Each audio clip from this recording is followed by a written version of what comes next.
Good morning, everyone, and welcome back to the bakery. This challenge is actually really special and important to the history of this channel, as this is actually a redo from an older run I did. In fact, the oldest run. That's right, we're redoing the first ever challenge run that I did for the channel, just tweaking it a little. So let's get into it. So as we go through the— whoa! God almighty, this game is rough to look at after playing the Oblivion remake. Anyway, during the most iconic scene in all of Tamriel, I'll go through the rules and give you some backstory. We're playing the game as a little kitty cat. The naming convention and concept are a little different than the original run, but the rule set is still largely unchanged. A lot of the challenge for this, challenge, revolves around the fact that Skyrim actually has a unique tool for us this time around. Because I'm playing on the anniversary edition of the game, we actually get access to a Creation Club add-on that gives us gauntlets that improve your hand-to-hand damage, which is going to be a much-needed boost, making fist fighting an almost encouraged way to play the game. Almost. Obviously, this means we're only allowed to use these gauntlets to attack things. Otherwise, we're actually not allowed to wear outfits for armor sets, and we're only allowed the gauntlets, boots, and helmets. We can wear jewelry as well, and use any potions and healing magic, but we can't use damaging magic, which includes shouts like Unrelenting Force. However, buffing shouts like Whirlwind Sprint are completely fair game. Finally, I thought it would be fun if I said we only get 9 lives, so, pretty simple rules. Now for the important backstory. There are so many more of you now than when the original video came out, seeing as it's even among some of my first videos period. Now let me say, it's absolutely awful. The quality is horrible, and I'm embarrassed that that video is the first one that hit 1,000 views. The voiceover especially is incredibly embarrassing. I think I was trying too hard to be funny and crude, as opposed to the more laid-back, deadpan humor a lot of you enjoy. Even aside from the fact that it's my first ever challenge run and my first video to hit 1,000 views, is the fact that it's the first case of me explaining why I started all of this. I started this channel because of another YouTuber named Mittensquad and his passing. He was my favorite YouTuber as I grew up, and I would consistently always come back to his videos. His content helped shape my humor as well as my love for the Bethesda games and challenge running as a whole. When I heard about his passing, I was honestly kind of devastated. So after a lot of thought, I decided to start this channel. I started out with some Minecraft videos to feel things out and just to make content while I recorded a challenge run. But then the Skyrim video dropped and it got my first view milestone. Even if it's incredibly low quality compared to what I'm giving you guys today, it still holds its own as an important piece of history for Mancakes and the bakery as a whole. I want to say too, for all my fellow Mittensquad fans out there, I have never seeked to replace Paul. I don't think anybody could. I simply want the Mancakes channel to be the next best thing. Anyway, sorry for rambling, let's get to creating our character. So we chose the Khajiit, and fun fact, I actually modeled our character after my real life cat, because he has an innate hand-to-hand damage increase by 15 points. The little rascal. So briefly, because everybody has seen this introduction before, we almost get our head chopped off before a good Samaritan drops in to save the day. Then we set our FOV to 120 because I'm just gamer like that. Before siding with the Imperials right now because there's more gear opportunities on that side of the building. And suiting up. Snazzy. Jesus, that does a lot more damage than I anticipated. I am on Adept, right? Next thing we know, we are out of the intro and into the world. Also, the reason we aren't on Legendary is actually some reasoning I struggled with for doing Bethesda challenges, but ultimately I concluded since it just turns everything into a bullet sponge in Bethesda games, the normal difficulty will work just fine. Plus, we're skipping out on the largest, most beneficial part of an armor set for this challenge, so yeah. We end up grabbing the Warrior Stone to help level up our heavy armor faster. That's literally all we're going to be using it for. Then we make it to Riverwood. Here, we finally get a chance to know I don't want to make you an iron dagger. We finally get a chance to make our first weapon. You see these gauntlets right here? Yeah. These are the gauntlets she told you not to worry about. Not only does it give us an armor rating like any other pair, but it gives us an unarmed damage bonus as well. Now isn't that just neat? In addition to that, the reason we're leveling our heavy armor is because of a perk called Fists of Steel that adds an additional amount of hand-to-hand damage in accordance with the weight of your gauntlets. That's just dope. Anywho, Mr. Hadvar's uncle, or whatever his name is, told us to go alert the Jarl of Whiterun immediately. So after reenacting that one Family Guy scene, Jesus, we slap a giant around a little and inform the Jarl of the dragon that's burning his hold and slaughtering his people. Why, while the dragon burns my hold and slaughters my people. Hey, that's what I just said. Mr. the Greater tells us we did a great job and can't help notice my tail swaying back and forth, signing to somebody somewhere to write a furry fanfic about us.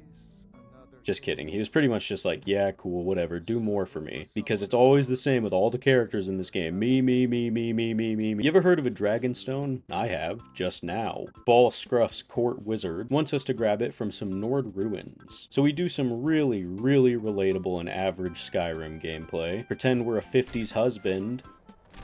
And realize that I'm really gonna have to play hand-to-hand more often. In the Oblivion remake, I mean. Skyrim is buns compared to the masterpiece that is Oblivion, especially with this new remake.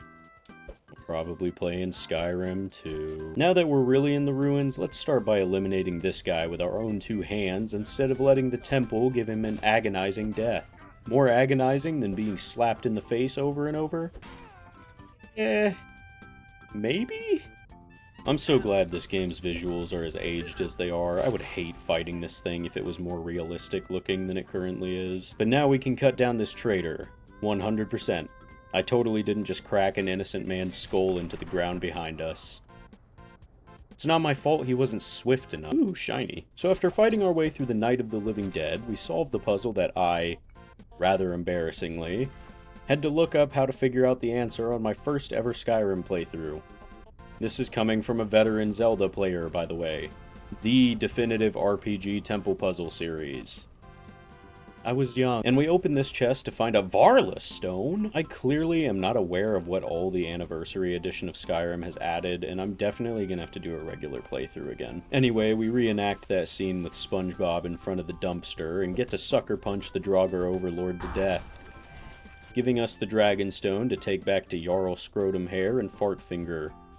Friggin' nerd. Fine Honey Irilith comes by and calls us up to see the Jarl's special chamber, where we're tasked with slaughtering a dragon to protect some watchtower. Man, I want to make some Steel Brawlers gauntlets, but we're still level 1 and aren't even halfway to level 2 yet. It's insane the difference not using a skill-related weapon does to preventing you from leveling up. So we get to the meeting spot first, like always, and have to wait a whole 2 hours for everybody else to arrive to a spot literally less than half a mile away.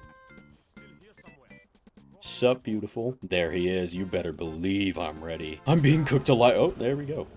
Dragon slaughtered. That wasn't nearly as bad as I was expecting, I won't lie. I thought even on normal, fists only for that would be rough. Anyway, we scream in excitement at our victory, and we're told simply because we have the ability to yell at the top of our lungs, we're the hero of the entire realm. Once again, on the way back to Ball Scruff, I wanted to make some steel gauntlets for us, but would you believe me that even after that fight, we haven't leveled up yet?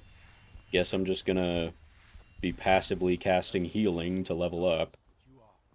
The Jarl pats us on the head and calls us a good boy, telling us our work here is done and it's time to meet with the Greybeards, secretive old men who need some new, youthful services. We bought the materials to make our next weapon, then sat here casting healing until we hit level 2. Yeah, level 2. We haven't leveled up at all by this point. On a normal playthrough, even if you did exclusively story beats, you'd be at least level 3 or 4 by now. And do you want to hear the absolute worst part about me doing this? We didn't level up at all.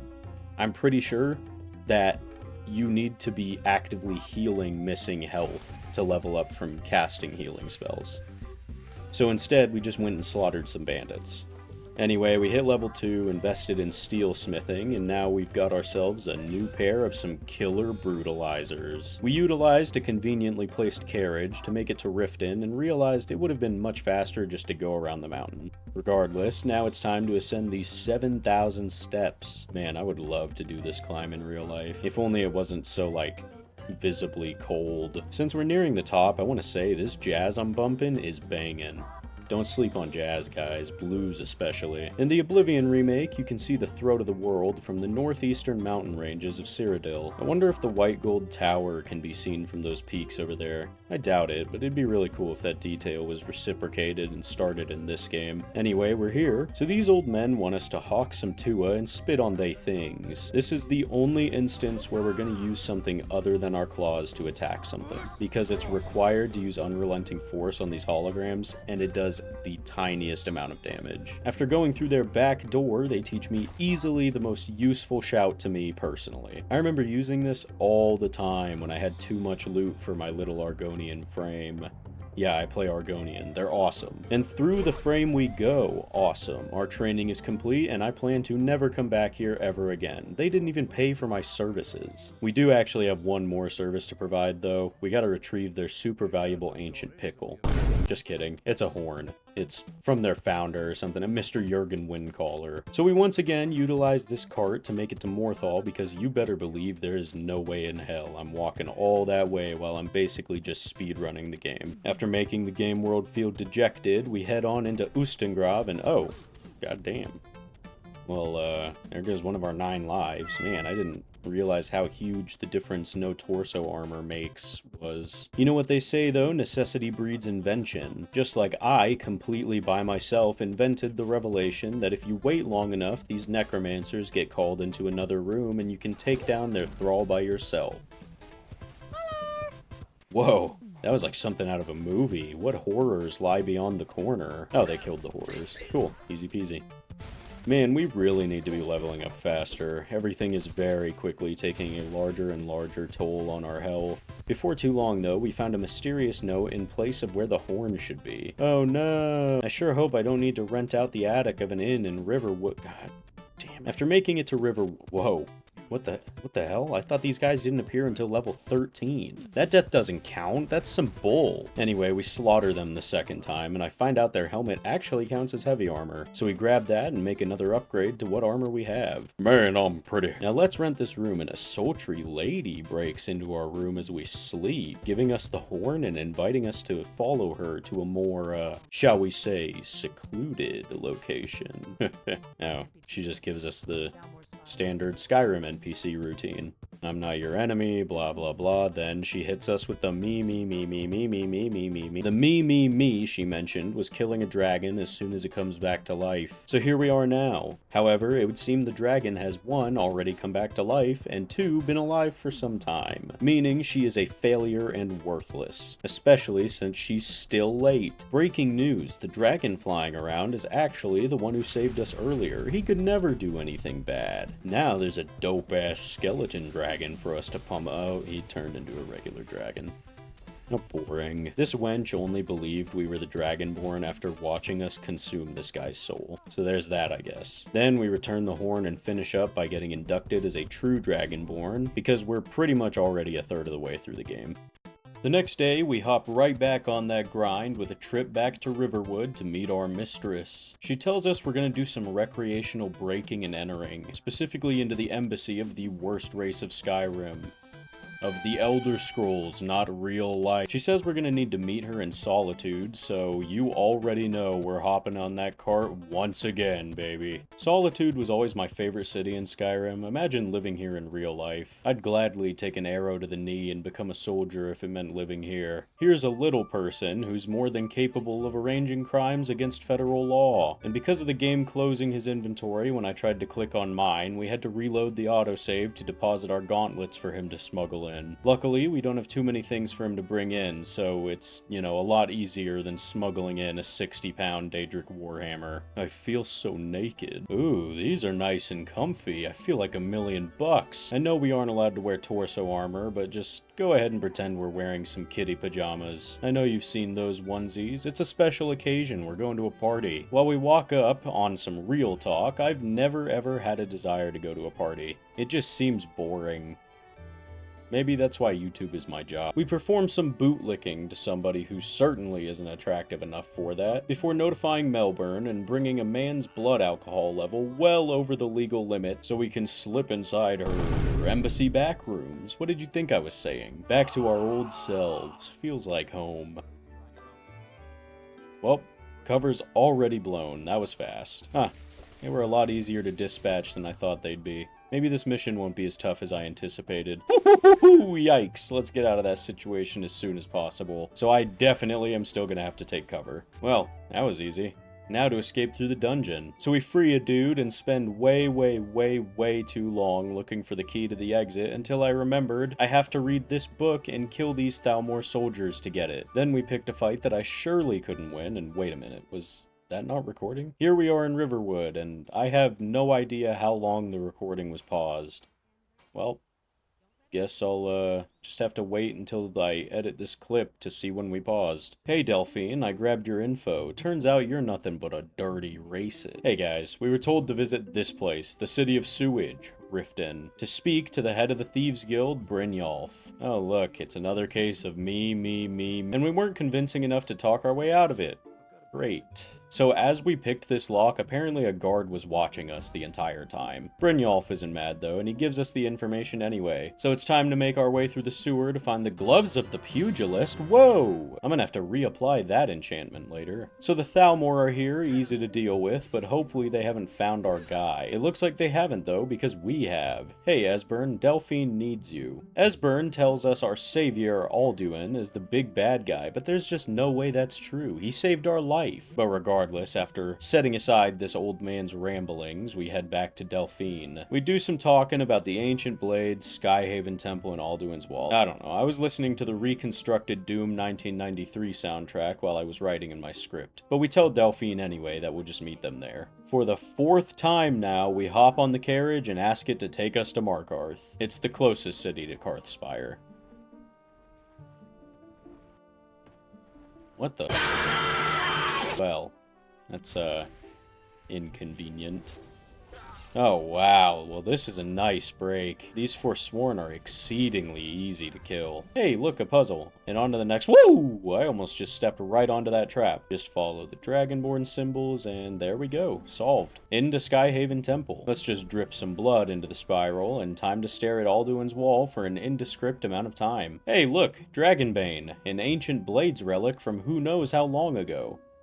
Yeah. That's getting sold. Alduin looks like Ridley here. I think this old guy's lying. We've got a shout to learn from the Greybeards, though, one that brings a dragon out of the sky onto the ground. I think it might also do a little bit of damage, but it's completely required throughout the game, so it's fine. Anger gets mad at us for asking about a shout to bring down Alduin, and complains on and on again. Just shut up and give me the shout. So they sent us on a journey to meet Paarthurnax, less of a journey and more of a short climb further up the mountain to the throat of the world. Then we stand a little too close to the best character of the game, who, easy as, just throws a new slur into our vocabulary. Fire breath, to be exact. I guess this one is necessary too, so the damage it does doesn't count. But, after using it, Mr. Nax tells us in a really lengthy conversation, Christ, that we need to acquire an Elder Scroll. I can't even believe he just said the thing. Since we're up here, I'm gonna run around this peak and see if you can see the White Gold Tower and Cyrodiil from here. No, you can't. What a shame. Anyway, on to finding an Elder Scroll. Esbern tells us the College of Winterhold might know something. So we use the carriage service again, man, by this point he might as well just be my personal chauffeur, to reach the college and prove to this lady that we have what it takes to belong here. I'm a lion at heart, hear me oh, we don't have enough magic.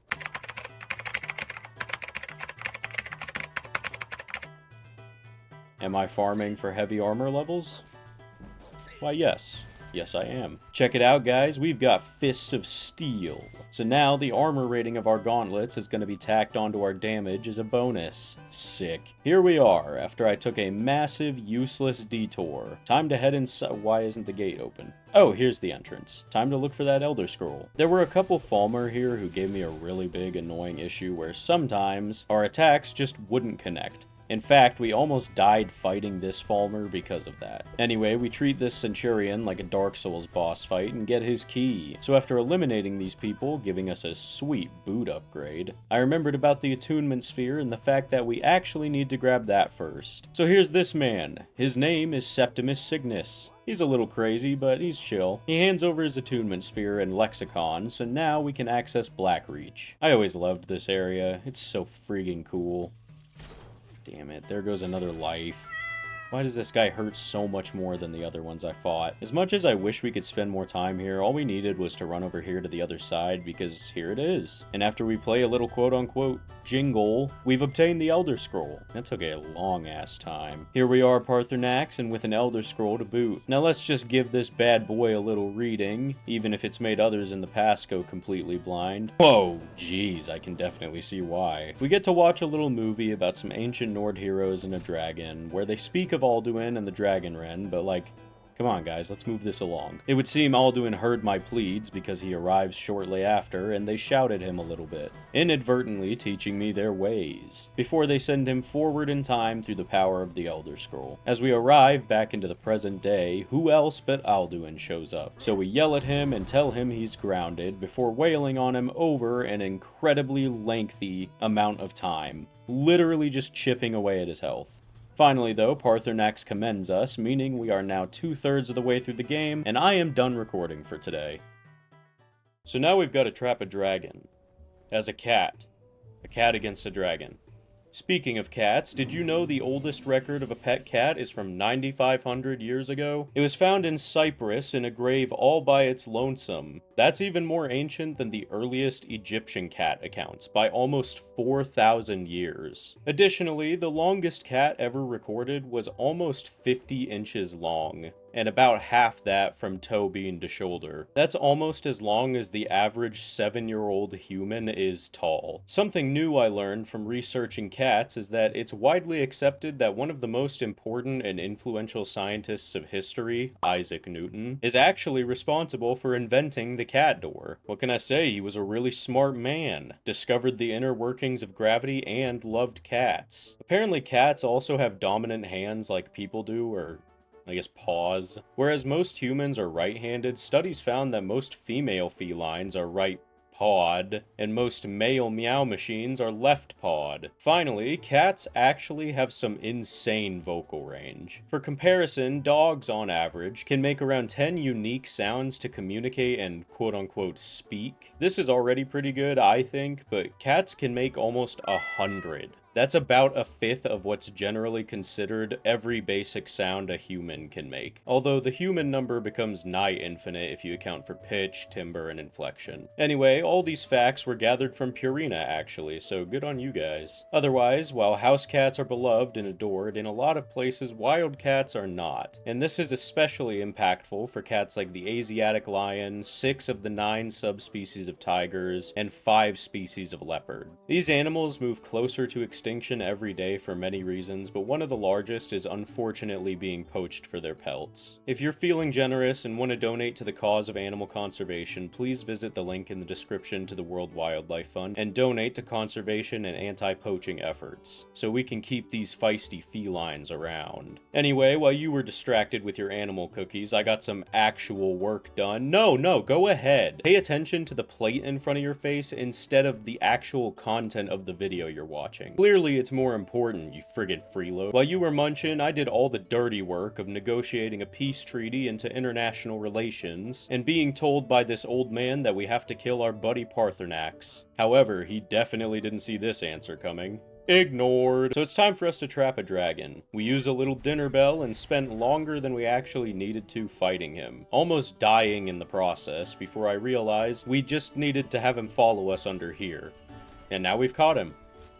He reveals the other dragons, including himself, actually don't like Alduin, and because of that, he's willing to help us. How kind of him. He's even willing to give us the How to Train a Dragon experience. Fun fact, we're so under-leveled by this point that in the endgame dungeon, we're still fighting regular Draugr. Makes it pretty easy to pass through. So we use the Diamond Claw and enter Sovngarde. Here we are, guys, into the home stretch. This guy asked us to lead him to Shore's Hall so Alduin doesn't eat him again, but as we were talking to Sun, I could hear Alduin munching on his corpse. So now we need to fight— oh my god!